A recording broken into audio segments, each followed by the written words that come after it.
சைபர் பாதுகாப்பு ஆராய்ச்சியாளர்கள் வெளியிட்ட புதிய தகவலின்படி டிரான்ஸ்பரண்ட் ட்ரைப் எனப்படும் ஹேக்கர் குழு செயற்கை நுண்ணறிவு தொழில்நுட்பத்தை பயன்படுத்தி பெரிய அளவில் மால்வேர் உருவாக்கும் புதிய தாக்குதல் முறையை பயன்படுத்தி வருகிறது.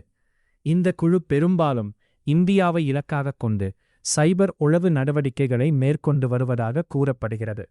ஆய்வாளர்கள் கூறுவதாவது, இந்த ஹேக்கர்கள் செயற்கை நுண்ணறிவு உதவியுடன் மிக வேகமாக பல்வேறு மால்வேர் கோப்புகளை உருவாக்க முடிகிறது. இதன் மூலம் ஒரே நேரத்தில் பல இலக்குகளுக்கு தாக்குதல் நடத்தும் திறன் அதிகரிக்கிறது. இந்த முறை பாரம்பரியமாக உருவாக்கப்படும் சில சிக்கலான மால்வேர் தாக்குதல்களை விட பெரிய அளவில் பல சிறிய தாக்குதல்களை உருவாக்கும் அணுகுமுறையாக பார்க்கப்படுகிறது. மேலும் இந்த தாக்குதல்களில் பயன்படுத்தப்படும் மால்வேர் பல்வேறு நிரலாக்க மொழிகளில் உருவாக்கப்பட்டு பாதுகாப்பு அமைப்புகளால் கண்டறியப்படாமலும் இருக்கு பல்வேறு தந்திரங்களை பயன்படுத்துகிறது. இதனால் பாதுகாப்பு கருவிகளுக்கு தாக்குதலை கண்டுபிடிப்பது இன்னும் சிக்கலாகிறது. ஆராய்ச்சியாளர்கள் மேலும் கூறுவதாவது, இந்த தாக்குதல்கள் சில சமயங்களில் பொதுவாக பயன்படுத்தப்படும் ஆன்லைன் சேவைகளை பயன்படுத்தி மறைமுகமாக செயல்படுகின்றன.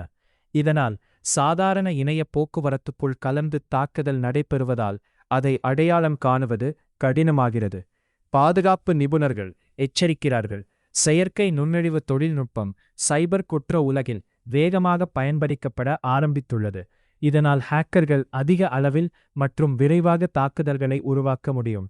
மொத்தத்தில் இந்த சம்பவம் ஒரு முக்கியமான மாற்றத்தை காட்டுகிறது. எதிர்காலத்தில் சைபர் தாக்குதல்கள் மேலும் தானியக்கமாகவும் பெரிய அளவிலும் நடைபெறக்கூடும் என்பதை இது வெளிப்படுத்துகிறது.